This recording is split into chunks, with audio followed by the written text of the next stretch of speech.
I don't recall the very first time I saw Jacob's Ladder, but I most certainly recall how it made me feel, seen and serene. In the back of my mind, there's always been an uneasiness or uncertainty about life regarding what's real and what's not.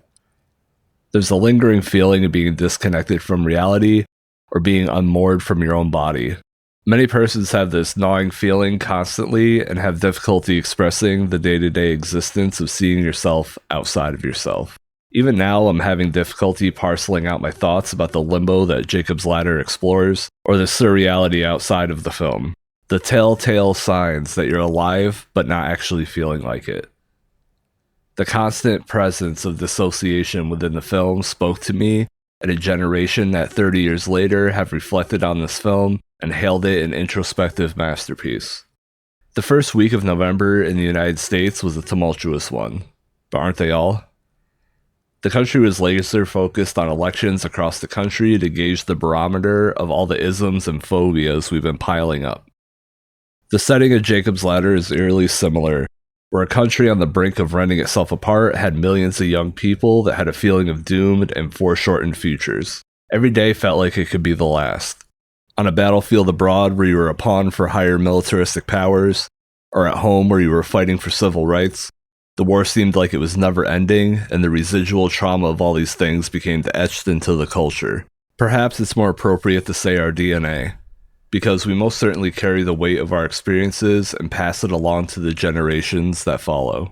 While thinking about this film, the horror imagery is usually what is remembered the most, and that's fair because it was wickedly designed and executed throughout. Constant rewatches of the film, however, make the visceral, uncanny valley nature of it all mundane. Not mundane in the sense that it doesn't pack the same punch after seeing it, but it's akin to growing up and facing your movie monster fears. This is just my opinion, but horror fans seem the most well-adjusted, malleable, or flexible for when the real-life societal horrors emerge, because we've seen them all executed in a myriad of ways. When new horrific issues occur, I'm going to rummage through my knapsack of pop culture and make it through this thing. A recent film that follows in the legacy of Jacob's Ladder is the Australian film by Jennifer Kent entitled The Babadook. A film that explores the, insert metaphor here, creature that's always been there. An entity that you may not have had a language or a mindset to sit with, but it's here now, and you have to see it and you have to live with it. I personally love narratives where the trauma a person experiences doesn't just go away or melt into the ether of a happily ever after. Trauma shapes people, and that's okay. It shapes the decisions they make for good or ill, and it shapes the very interiority of their lives. The crucial part, and I mean this unequivocally, the absolutely critical part about trauma is having healthy outlets that coincide with them. Are you practicing self-care? If you have children, friends, or romantic partners, do you feel safe with them? Do you have access to methodologies of therapy that are safe and not self-destructive? The film Jacob's Ladder delves into discussions of mortality, existential quandaries about what constitutes a life well lived, and a cavalcade more as the character must come to grips with the fact that they are dead and or dying. There are familiar and haunting refrains sprinkled throughout that pose similar queries that fill our lives with angst on the daily. When I was alive, did I live well? Did I have people around that cared about me? And do I feel at peace to transition into another state of being? Everyone is navigating this thing called life in their own respective ways, and how we meet the end of it is always on the forefront or periphery of our subconscious. I'm 30 now, and I'm grateful to have experienced the roller coaster of it all. Perhaps I'm feeling sentimental in my old age because our generation has been through a lot.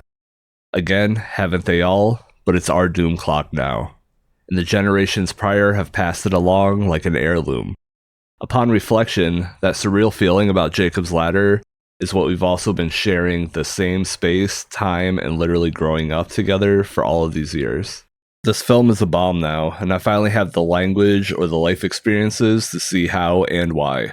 The extended metaphor of the film's allegories to a ladder, beyond the psychotropic drug, is a beautiful one of descent and ascension, and akin to life, it's a process where we have to learn to traverse it hand over hand, one foot in front of the other. We hope you enjoyed this episode of PHASR Audio. This episode was based on the essay 30 Years and the Jacob's Ladder Generation by Dani, Bethea.